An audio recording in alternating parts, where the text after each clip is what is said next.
কে জানে ভাই মদিনার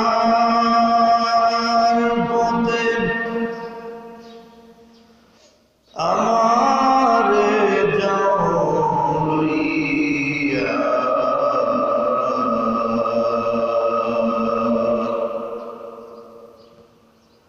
কে জানে ভাই মদিনার পথে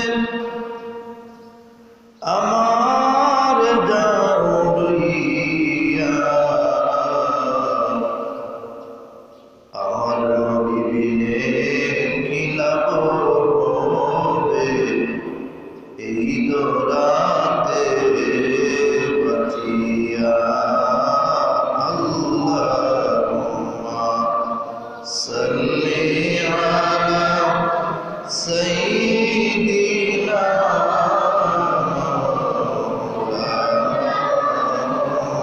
মুহাম্মাদ وعلى آل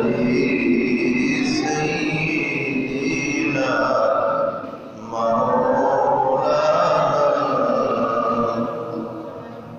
مدينة বলে কান্দে রে মন পাপিয়া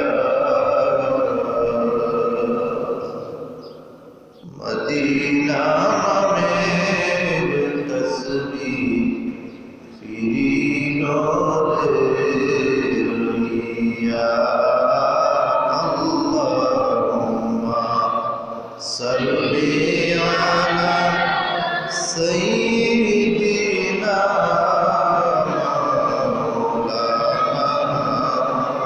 মুহাম্মাদ وعلى آل سيدنا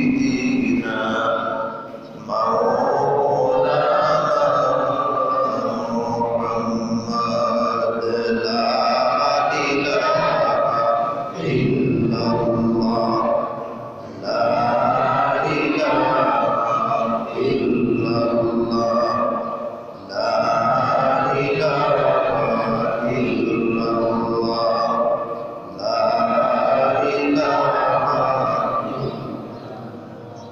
আসমানের মালিক যেই আল্লাহ জমিনের মালিক সেই আল্লাহ লা ইলাহা ইল্লাল্লাহু লা ইলাহা ইল্লাল্লাহ সুবহানাল্লাহ আলহামদুলিল্লাহ লা لا إله إلا الله محمد رسول الله صلى الله عليه وسلم উপস্থিত সম্মানিত মুসল্লিনে কেরাম সামিনে আযম বাড়িতে উপস্থিত পর্দার আড়ালে পর্দানিশী আমার আবেদা সালেহা অত্যন্ত শ্রদ্ধেয় মা বোনেরা, আমরা মহান রব্বুল ইজ্জত ওয়াল জালালের দরবারে আলিশানে লক্ষ কোটি শুকর গুজার হচ্ছি যে আল্লাহ রব্বুল ইজ্জত ওয়াল জালাল দুনিয়ার শত ব্যস্ততাকে উপেক্ষা করে আমার মালিক মওলাকে খুশি করার জন্য, সন্তুষ্টি অর্জন করার জন্য আল্লাহ রাব্বুল আলামিনের করে এসে বসার তৌফিক ইনায়াত করেছেন। আমরা প্রাণ খুলে মধুর আওয়াজে আল্লাহ পাকের শুকরিয়া আদায় করি, বলি আলহামদুলিল্লাহ। মুহতারাম হাজিরিনে কেরাম, কোরআনুল কারীম থেকে একটি আয়াত তেলাওয়াত করেছি। এই আয়াত সম্পর্কে সংক্ষিপ্ত আলোচনা করে আপনাদের কাছ থেকে বিদায় নেব। রব্বুল ইজ্জত ওয়াল জালাল আমাকে তৌফিক দান করুন এবং আপনাকে শোনার তৌফিক দান করুন, আমল করার উদ্দেশ্যে শোনার তৌফিক দান করুন। ওয়া মা তাওফীকি ইল্লা বিল্লাহ। আমরা সকলে বলি আল্লাহুম্মা আমিন। আর একটু উচ্চ আওয়াজে বলি আল্লাহুম্মা আমিন। বান্দা যখন আমিন বলে, আমিন বলার বিরাট একটা মর্তবা আছে, বিরাট একটা ফজিলত। বান্দা যখন খুব ভালো কাজ করার পরে আমিন বলে, এই আমিন বলার সাথে সাথে ফেরেশতারাও আমিন বলেন।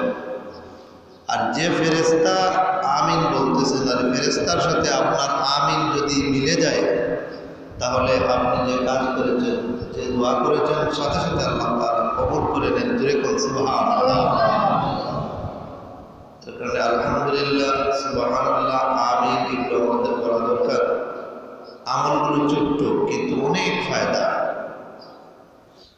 একজন মানুষ দুনিয়ায় থাকতেও জান্নাতে সার্টিফিকেট নিয়ে যেতে পারে।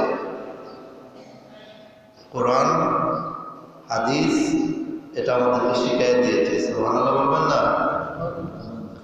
যেমন কোনো মানুষ যদি নামাজের পরে সুবহানাল্লাহ, আলহামদুলিল্লাহ, আল্লাহু আকবার 33 বার পড়ে, লা ইলাহা ইল্লাল্লাহু লাহুল মুলকু ওয়া লাহুল হামদু ওয়া হুয়া আলা কুল্লি শাইইন কাদির, এই একবার আর এই 99 অর্থাৎ 100 বার হবে। প্রত্যেক নামাজের পরে যদি কোনো মানুষ এগুলো তিলাওয়াত করে, এগুলো পড়ে, এগুলো পড়তে মাত্র 1 মিনিটের ভিতরে শেষ হয়ে যায়। তাহলে হাদিসে পাকের মধ্যে এসেছে, মুসলিম শরীফের হাদিস, রাসূল পাক সাল্লাল্লাহু আলাইহি ওয়াসাল্লাম ইরশাদ করেছেন, ওই মানুষের সাগরের ফেনা পরিমাণ যদি সে গুনাহ করে, আল্লাহ রাব্বুল আলামিন তা মাফ করে দেন। জোরে বলুন সুবহানাল্লাহ। দেখেছেন আমার নবীর উসিলায় আল্লাহ তাআলা কি সুন্দর ছোট্ট আমলের কারণে বিরাট নেকি আল্লাহ তাআলা লিখে দিচ্ছেন। জান্নাতের সার্টিফিকেট কিভাবে নিয়ে যাবেন? আল্লাহর কোনো বান্দা যদি প্রত্যেক ফরজ নামাজের পরে, প্রত্যেক ফরজ নামাজের পরে আয়াতুল কুরসি তিলাওয়াত করে, বুখারী শরীফের হাদিস, যেটা কোরআনুল কারীমের পরে পৃথিবীর মধ্যে সবচাইতে শ্রেষ্ঠ বিশুদ্ধ কিতাব বুখারী শরীফ। এই বুখারী শরীফের মধ্যে এসেছে যে বান্দা জান্নাতে যাওয়ার পার্থক্যটা হলো এতটুকু, শুধুমাত্র মৃত্যু। তার মানে সে যখন মৃত্যুবরণ করবে, সাথে সাথে আল্লাহ রাব্বুল আলামিন তার কবরকে জান্নাতের বাগান বানিয়ে দেবেন। জোরে বলুন সুবহানাল্লাহ। দেখেছেন কত ছোট্ট আমল আল্লাহ রাব্বুল আলামিন আমার নবীর উসিলায় আমাদেরকে দান করেছেন, কিন্তু আমরা এগুলো করি না। দুনিয়ার সব কাজ করতে পারি, দুনিয়ার সব কিছু আমরা মুখস্থ রাখতে পারি, কিন্তু ছোট্ট কয়েকটা আয়াতুল কুরসি আমরা মুখস্থ করতে পারি না। এটা মুখস্থ করে নেবেন, যাদের মুখস্থ নাই দয়া করে মুখস্থ করে নেবেন। এরপরে আলহামদুলিল্লাহ, এগুলো অত্যন্ত গুরুত্বপূর্ণ আমল। আস্তাগফিরুল্লাহ, আস্তাগফিরুল্লাহ 100 বার যে মানুষ করবে, সবসময় তিলাওয়াত করবে, আল্লাহ রাব্বুল আলামিন তাকে মুস্তাজাবুদ দাওয়াত হিসেবে কবুল করে নেবেন। যেরকম সুবহানাল্লাহ। এবং মুস্তাজাবুদ দাওয়াত কি জিনিস? মুস্তাজাবুদ দাওয়াত হলো এই জিনিস, বান্দা যখন আল্লাহর দরবারে কোনো কিছু বলবে, আল্লাহ রাব্বুল আলামিন ওই বান্দার দোয়ার সাথে সাথে কবুল করে নেন। সুবহানাল্লাহ। মুস্তাজাবুদ দাওয়াত হলেন 3 জন। একজন হলেন মুসাফির, আরেকজন হলেন আরেকজন হলেন মাজলুম ব্যক্তি, অর্থাৎ যাকে অত্যাচার করা হয়, অন্যায়ভাবে অত্যাচার করা হয়, এই ব্যক্তি হলো মাজলুম। অনেক বর্ণনার সাথে যাচ্ছে। মুস্তাজাবুদ দাওয়াত হলেন 3 জন। একজন হলেন মাজলুম ব্যক্তি, আরেকজন হলেন মুসাফির ব্যক্তি। মুসাফির কারা? মনে করেন এখান থেকে আপনি যদি 48 কিলোমিটার দূরে যান, এর মধ্যে 3 দিন আপনার সফরের নিয়ত থাকে, যে 3 দিনের উদ্দেশ্যে আমি বের হয়েছি, তাহলে আপনি হলেন মুসাফির। তো আপনি মুসাফিরের দোয়া আল্লাহর দরবারে কবুল। 3 নম্বর হলো আপনার মা-বাবার দরবারে কবুল। এরা হলেন মুস্তাজাবুদ দাওয়াত। এর মধ্যে হাদিসের পাকের মধ্যে এসেছে, ওই ব্যক্তি মুস্তাজাবুদ দাওয়াত হিসেবে আল্লাহ তাআলা কবুল করে নেন যে ব্যক্তি বেশি বেশি ইস্তিগফার করে, আস্তাগফিরুল্লাহ করে। যেরকম সুবহানাল্লাহ। আল্লাহর নবীর কোনো গুনাহ ছিল না? নবীজির কোনো গুনাহ আছে? নাই। তারপরেও নবীজি প্রত্যেক দিন 70 বার ইস্তিগফার করতেন। সুবহানাল্লাহ বলবেন না? এর কারণটা কি? এটা উম্মতের জন্য একটা শিক্ষা, উম্মতদেরকে আল্লাহর নবী শিখাই দিয়েছেন। সুবহানাল্লাহ। হাজির কেরাম, সেদিকে যাচ্ছি না। এই কোরআনুল কারীমের মধ্যে পৃথিবীর সব জ্ঞান, সব বিজ্ঞান, সব আলো, সব জ্যোতি আল্লাহ রাব্বুল আলামিন ঢুকাই দিয়েছেন। সুবহানাল্লাহ বলবেন না?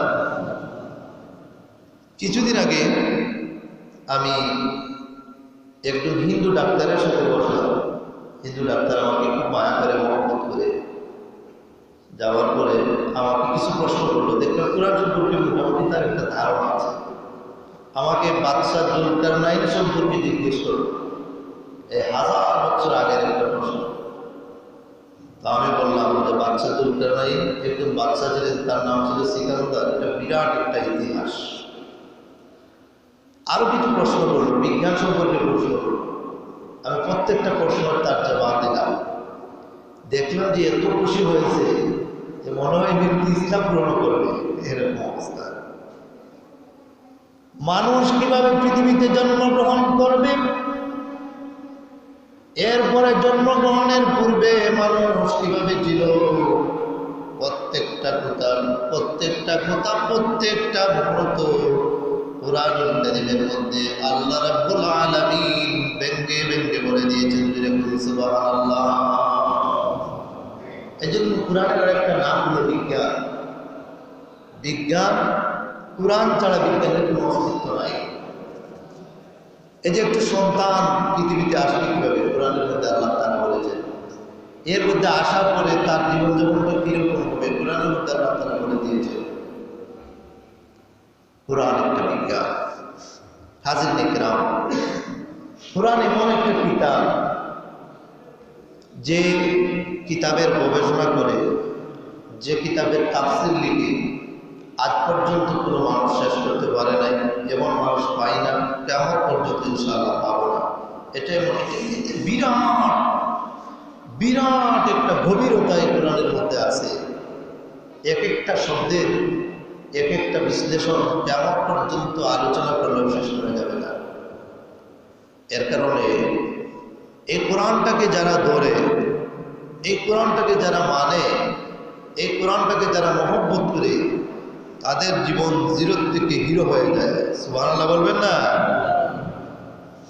আর যারা এই কোরআনের সাথে বেয়াদবি করে, তারা যুগ যুগ ধরে আস্থা করে নিক্ষিপ্ত হয়েছে। কথা বলেন ঠিক কিনা? এর কারণে এই কোরআনের বিরোধিতা যারা করে, তাদের জীবনটা অন্ধকার, দুনিয়া অন্ধকার। ক্ষমতার লোভে, ক্ষমতার মোহে পড়ে কোরআনের বিরোধিতা তুমি করতে পারবে ভাই, কিন্তু ইন্না বাতশা রাব্বিকা লাশাদীদ, আল্লাহর পাকড়াও হচ্ছে কঠিন। আল্লাহ রাব্বুল আলামিন কুরআনুল কারীমের মধ্যে ইরশাদ করেন, ইন্না নাযালনা যিকরা ওয়া ইন্না লাহু লাহাফিজুন। কুরআন নাযিল করেছি আমি, এর সংরক্ষণ করব আমি আল্লাহ। সুবহানাল্লাহ। এজন্য এই কোরআনের বিরোধিতা কত মানুষ করেছে, কিন্তু সাকসেসফুল হতে পারে নাই, কিয়ামত পর্যন্ত হতে পারবে না। আর যারা এই কোরআনকে ভালোবেসেছে, মহব্বত করেছে, তারা তার জীবনের উন্নতির উচ্চ শিখরে শুধু তাই নয়, দুনিয়ায় থাকতেও জান্নাতের সার্টিফিকেট কবরের মধ্যে নিয়ে চলে গেছে। সুবহানাল্লাহ। এটার নাম হলো আল কোরআন। যেমন হযরত ওমর ইবনে খাত্তাব রাদিয়াল্লাহু তাআলা, তখনও যিনি ইসলাম গ্রহণ করেন নাই, তিনি ছিলেন কাফের। একদিন মনে মনে চিন্তা করছেন যে আল্লাহর নবীকে তিনি লাঞ্ছিত করবেন, আল্লাহর নবীকে তিনি লাঞ্ছিত করবেন। যিনি বিশ্ব নবী, যার জন্য তাম পৃথিবী রব্বুল ইজ্জত ওয়াল জালাল সৃষ্টি করেছে, সেই মহামানবকে তিনি অপমান করবেন, অপদস্থ করবেন। পেছনে পেছনে ছুটলেন। নবীজির পেছনে পেছনে ছুটলেন। যায়া দেখেন আল্লাহ নবী কোরআন তেলাওয়াত করছেন, নামাজ পড়তেছেন, নামাজের মধ্যে কোরআন তেলাওয়াত করতেছেন। হযরতে ওমর ইবনুল খাত্তাব রাদিয়াল্লাহু তাআলা মনে মনে ভাবছেন, নামাজটা শেষ হয়ে যাক, তারপরে যা করার করব। নামাজ শেষ হয়ে যাক। হযরতে ওমর তিনি নবীজির পেছনে দাঁড়িয়ে আছেন। হযরতে ওমর মনে মনে ভাবলেন, এটা কি একটা জিনিস তিলাওয়াত করেন, কি জিনিস তিলাওয়াত করেন, যেটা কোথা থেকে পারে, এটা তো জীবনে শুনি নাই। তাইলে বোধহয় নবীজিকে জিনে ধরেছে, আর জিন নিচে নবীজিকে কোরআন তেলাওয়াত শেখায় দিচ্ছে, যেরকম নবীজি যায়। হযরতে ওমর যখন এই কথা ভাবলেন যে আল্লাহ নবীকে বোধহয় জিনে ধরেছে, আল্লাহ নবী নামাজের মধ্যে কথার জবাব দিয়ে দেন, ইন্নাহু লাকাউলু রাসূলিন কারীম। না, এটা জিনের কোনো ভাষা নয়, জিনের কোনো কথা নয়, এটা মহান বার্তাবাহক হযরত জিবরাইল আলাইহিস সালাতু ওয়াস সালামের বহুমুখী বার্তা কোরআন।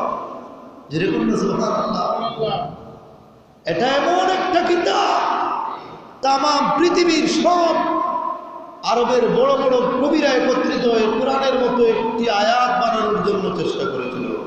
কোরআন তাদেরকে চ্যালেঞ্জ দেয়, তারা পারে না। শেষ পর্যন্ত বলেছে, লাইসা হাযা মিন কালামিল বাশার, এটা মানব রচিত কোনো গ্রন্থ নয়, এটা স্বয়ং রব্বুল ইজ্জতের ভাষা। যেরকম সুবহানাল্লাহ। হযরতে ওমর যখন কথা ভাবলেন, আল্লাহ নবীকে চিনে ধরেছে, আল্লাহ নবী নামাজের মধ্যে তিলাওয়াত করলেন, ইন্নাহু লাকাউলু রাসূলিন কারীম। না, এটা কোন জিনের ভাষা নয়, এটা মহান বার্তাবাহক লাকাউলু রাসূল, রাসূল দ্বারা বটে হযরত জিবরাইল আলাইহিস সালাতু ওয়াস সালামের বহুমুখী বার্তা, মহান আল্লাহ রাব্বুল আলামিনের কালামুল্লাহ শরীফ জুড়ে হযরত ওমর মনে মনে ভাবলেন যে নবীকে যদি চিনে না ধরে, তাইলে এই কোরআনটা একটার সাথে আরেকটার মিল, তাই বোঝা গেল নবী বোধহয় কবি হয়ে গেছে। দেখেন, আপনি যখন কোরআন তেলাওয়াত করবেন, একটার সাথে আরেকটার কত সুন্দর মিল। আল্লাহু আকবার। পৃথিবীর এমন কোন কিতাব পৃথিবীতে নাজিল হয় নাই যে এত সুন্দর, এত মোলায়েম ভাষা, এত সুন্দর ভাষা পৃথিবীতে আর কোন কিতাব, দ্বিতীয় একটা কিতাব পৃথিবীতে আসে। আপনি যখন সূরা ফাতিহা তেলাওয়াত করবেন, দেখেন কত সুন্দর মিল। আলহামদুলিল্লাহি রাব্বিল আলামিন।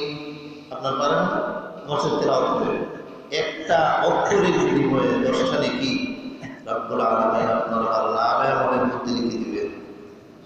বলেন আলহামদুলিল্লাহি রাব্বিল আলামিন আর রহমানির রহিম মালিকি ইয়াউমিদ্দিন। কত সুন্দর মিল। হযরত ওমর মনে মনে ভাবছেন, নবী বোধহয় কবি হয়ে গেছে। নবীকে কবি বলা হলে আল্লাহর অস্তিত্বের মধ্যে আঘাত লাগে। কেন? নবীরা আবেগপ্রবণ হন, নবীরা উচ্ছ্বাসিত হন, নবীরা লাগামহীন গুড়ার পৃষ্ঠে সওয়ার হয়ে তেপান্তরের মাঠ পেরিয়ে যাত্রা করতে পারেন, কিন্তু নবীরা আবেগপ্রবণ নন, উচ্ছ্বাসিত নন। যা সত্য, যা বাস্তব, তাই বলেন। দেখেন, আমার প্রিয় কবি কাজী নজরুল ইসলাম, তিনি তার একটা কবিতায় বলেছেন, আমি যদি আমার প্রিয়তমাকে লাভ করতে পারি তাহলে আকাশের তারা কুশায় এনে বেঁধে দিতে পারি।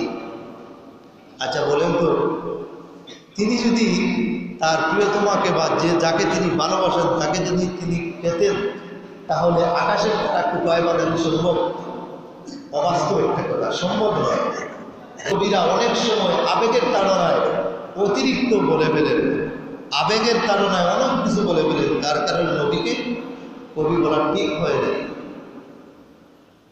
আল্লাহ রাব্বুল আলামিন কুরআনের অন্য জায়গার মধ্যে বলেন, ওয়ামা আল্লামনাহু আশ-শি'রা ওয়ামা ইয়ানবাগী লা, আমি আমার নবীকে কবিতা শিখাই নাই, আর কবিত্ব আমার নবীর জন্য শোভনীয় নয়। যেরকম সুবহানাল্লাহ। কবিত্ব একটা প্রতিভা, কোনো সন্দেহ নাই। যারা রাসূল প্রেমের কবিতা লিখেছেন তাদের কবিতা পড়ে এখনো চোখের পানি ঝরে। হযরতে হাসান বিন সাবিত রাদিয়াল্লাহু তাআলা কত সুন্দর কবিতা লিখেছেন। ওয়া আহসানা মিন কালাম তারা কাত্তু আইনুন, রাসূলের যুগের কবি। ওয়া আজমালু মিন কালাম তালিদিন নিসাই, ইয়া রাসূলুল্লাহ কোনো মানুষের চোখ দেখিনি আপনার চাইতে সুন্দর কোনো কিছু। ইয়া রাসূলুল্লাহ কোনো মা দুনিয়ার শুরু থেকে আজ পর্যন্ত জন্ম দেয়নি আপনার চাইতে সুন্দর কোনো শিশু। সুবহানাল্লাহ বলবেন না? কত সুন্দর কবিতা।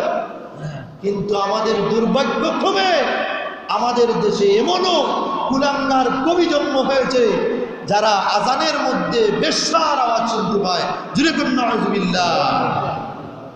কবি শামসুর রহমান নাম শুনেন নাই? নাস্তিক, এই 2-4 বছর আগে বা 5-10 বছর আগে ইন্তেকাল করেছে। এরকম নাস্তিক কবি এই পৃথিবীতে জন্ম নিয়েছে। আবার এমনও কবির জন্ম হয়েছে যাদের কবিতার কথা আল্লাহ রাব্বুল আলামিন সরাসরি কবুল করেছেন। জুরে কোন সুবহানাল্লাহ।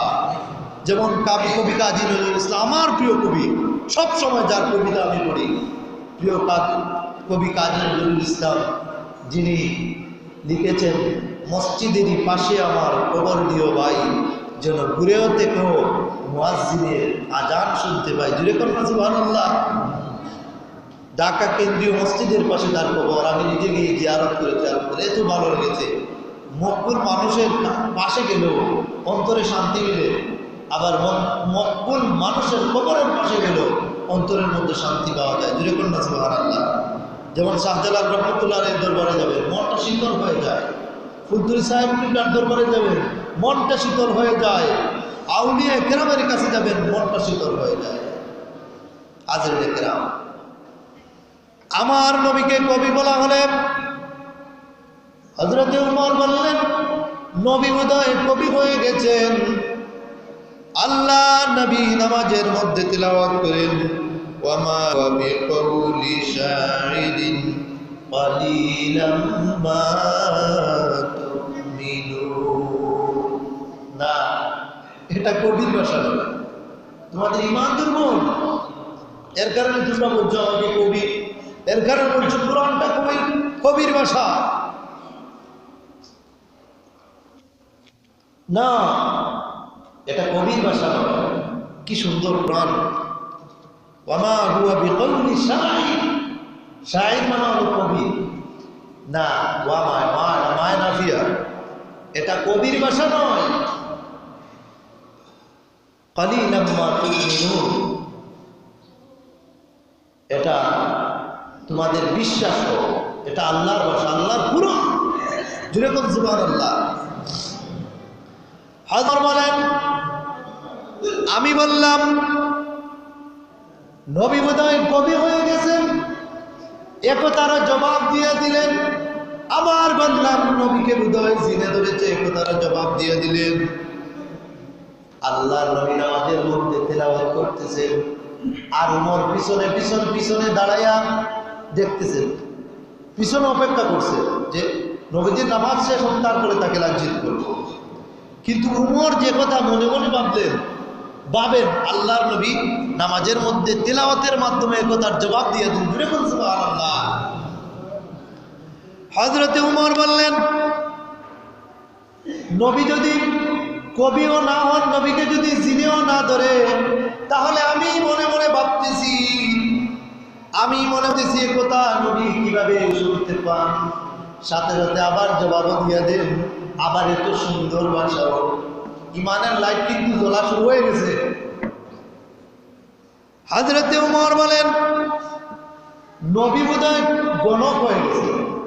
গণক না হলে এগুলো পান কোথার থেকে? জুড়ে কন্যা নাউজুবিল্লাহ, আর উচ্চ হতে বলেন নাউজুবিল্লাহ। গণক, আমাদের দেশে গণক আছে না নাই? দেখবেন হাত গুনে গুনে আপনার ভাগ্য বলে, এগুলো হারাম, কবিরা গুনাহ। আপনার গণককে দিয়ে হাত দেখা, গণককে দিয়ে ভাগ্যের কথা বলানোর চেষ্টা করবেন না। ভাগ্যের কথা বলেন কে? একমাত্র আল্লাহ। ভাগ্যের কথা কে বলেন? একমাত্র আল্লাহ রাব্বুল ইজ্জত ওয়াল জালাল ছাড়া পৃথিবীর কেউ ভাগ্যের কথা বলতে পারে না। আমার নবী কোনো সময় এটা আল্লাহ রাব্বুল আলামিন জিবরাইলের মাধ্যমে নবীকে শিখিয়ে দিয়েছেন আর নবী বলেছেন। যেরকম সুবহানাল্লাহ। অথবা আউলিয়া কেরাম কোনো সময় গুরুত্বপূর্ণ বিষয় বলে দিন, এটা হলো আউলিয়া কেরামের কারামত। তাছাড়া যত গণক আছে এগুলো হলো দুকাবাজ, এদের দিয়ে হাত গুনাবেন না। একটা গল্প মনে পড়েছিল, গল্প না সমাজের সংক্ষিপ্ত, আমি আমার মূল আলোচনা করে দেব। হযরতে উমর যখন মনে মনে ভাবলেন যে নবী গণক হয়ে গেছেন, আল্লাহ নবী নামাজের মধ্যে কথা জবাব দিয়ে দেন, ওয়ালা বিকাউলি কাহিনিন কালিলাম মা তাযাক্কারুন। না, তিনি গণক নন, এটা গণকের কোনো ভাষা নয়। কালিলাম মা তাযাক্কারুন, তোমাদের বুঝ কম, তোমরা অবুঝ, তোমরা বুঝো না। কোরআনের মধ্যে আল্লাহ তাআলা বলেছেন। হযরতে ওমর বলেন, নবীকে বললাম নবী জিনে ধরেছে, এ কথার জবাব দিলেন। নবীকে বললাম নবী কবি হয়ে গেছেন, এ কথার জবাব দিলেন। আবার বললাম নবী গণক হয়ে গেছেন, সে কথার জবাব আল্লাহর নবী দিয়া দিলেন। তাহলে এটা কি? হযরতে রাসূল পাক সাল্লাল্লাহু আলাইহি ওয়াসাল্লাম কুরআনের মধ্যে জবাব দিয়ে দেন, তানজিলুম মির রাব্বিল আলামিন। তানজিলুম মির রাব্বিল আলামিন, এটা মহান রব আল্লাহ রাব্বুল আলামিনের নাজিলকৃত বার্তা, মহান গ্রন্থ আল কোরআন। জুড়ে কোন সুবহানাল্লাহ। এই কোরআনটা আমাদের মধ্যে আল্লাহ রাব্বুল আলামিন দিয়েছেন, আমাদের মধ্যে আল্লাহ রাব্বুল আলামিন দিয়েছেন, কিন্তু আমরা তেলাওয়াত করি না। এত বড় কঠিন হৃদয়ের মানুষ হযরতে ওমর, যার জন্য ইসলাম প্রচার করা পর্যন্ত মক্কার জমিনে সম্ভব ছিল না, সেই ওমর ইবনুল খাত্তাব রাদিয়াল্লাহু তাআলা কোরআন তেলাওয়াত শুনে, নবীজির কোরআন তেলাওয়াত শুনে অন্তরের মধ্যে এত ঈমান জাগ্রত হয়েছে। তাহলে আমরা মুসলমান হয়ে পৃথিবীতে জন্মগ্রহণ করার পরেও যদি আমরা কোরআন তেলাওয়াত করি না, আমাদের চাইতে হতভাগ্য আল্লাহর জমিনে পৃথিবীর উপরে আর একটাও নাই। কথা বলেন ঠিক কিনা? এর কারণে আমরা যারা কোরআন তেলাওয়াত পারি, আমরা যারা কোরআন তেলাওয়াত শিখেছি, আলহামদুলিল্লাহ। কিন্তু যারা কোরআন তেলাওয়াত